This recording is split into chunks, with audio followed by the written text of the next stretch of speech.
Perkembangan terkini dari insiden kecelakaan pesawat ATR 42500 di Gunung Bulu Saraung, Pangkep, Sulawesi Selatan. Kita tanyakan langsung pada jurnalis Kompas TV Gufron Lamataha dan juru kamera Rama Pratama. Gufron, apakah kotak hitam atau black box yang sudah diserahkan ke KNKT ini sudah diinvestigasi langsung untuk mengetahui penyebab kecelakaan? Ya, untuk penyerahan black box yang tadi juga belum lama ini diterima oleh tim di Posko Pangkep Sulawesi Selatan ini memang belum mendapatkan verifikasi secara langsung dari tim KNKT secara fisik. Karena memang untuk sementara black box masih berada di tim Posko, nanti beberapa saat lagi kemudian nanti akan dibawa ke Makassar ataupun juga langsung diverifikasi oleh tim KNKT secara fisik.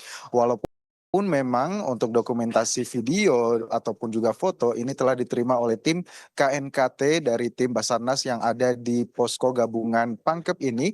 Namun untuk memastikan lebih lanjut itu nanti akan diperiksa secara fisik.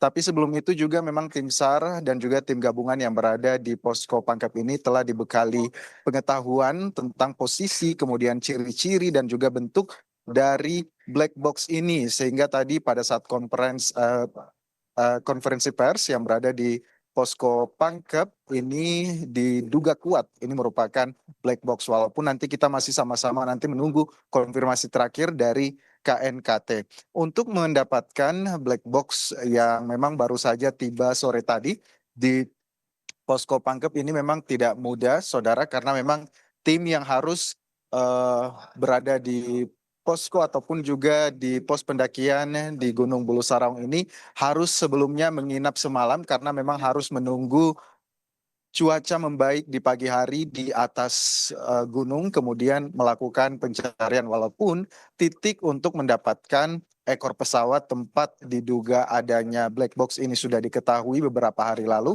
namun posisinya memang agak sulit begitu ya untuk mendekati posisi karena memang lereng dan juga jalan yang licin serta memang angin kabut yang terjadi beberapa hari ini di Gunung Bulu Saraung.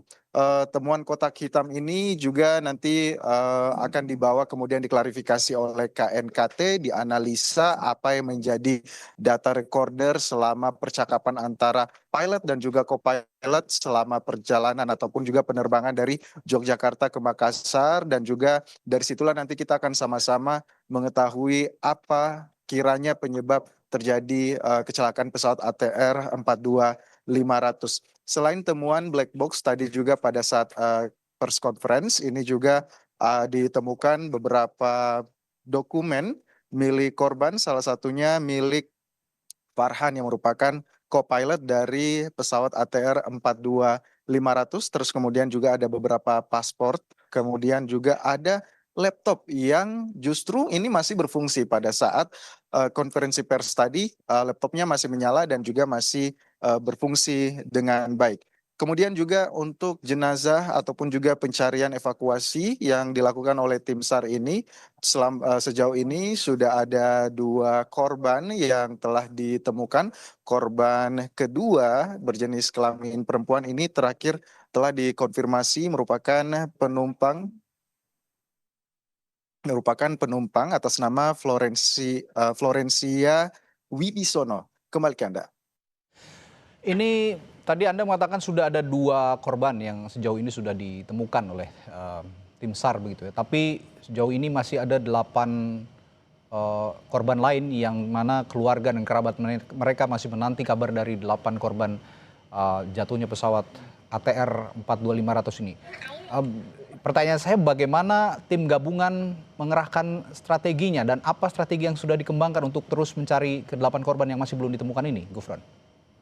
Betul, strategi sejauh ini memang terus berkembang. Kalau hari-hari awal ataupun juga hari pertama dan kedua, yang dilakukan oleh tim itu adalah naik pagi terus kemudian menjelang malam itu harus sudah berada di posko. Jadi memang naik hanya beberapa jam terus kemudian berada di puncak hanya mencari kurang lebih punya waktu 2 hingga 3 jam, terus kemudian menyimpan waktu untuk bisa menelusuri lereng kembali ke posko. Kemudian ada strategi baru yang diterapkan, yaitu tiap pagi tim yang nantinya akan naik ke posko ataupun juga ke puncak Gunung Bulu Saraung di posko 9 itu diwajibkan untuk menginap semalam, terus kemudian juga nanti melakukan pencarian ataupun evakuasi di pagi harinya hingga siang menjelang sore barulah mereka bisa pulang ke posko Oke, sehingga baik. bisa memaksimalkan dan juga tidak membuang-buang waktu pulang pergi naik Gunung Bulu Saraung. Selain itu juga ada mereka telah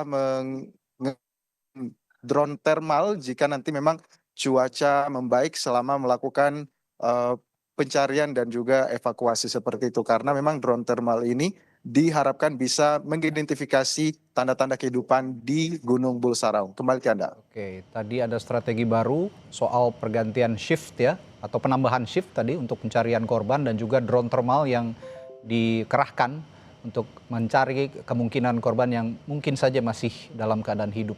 Terima kasih Gufron Lomataham melaporkan langsung dari Pangkep, Sulawesi Selatan.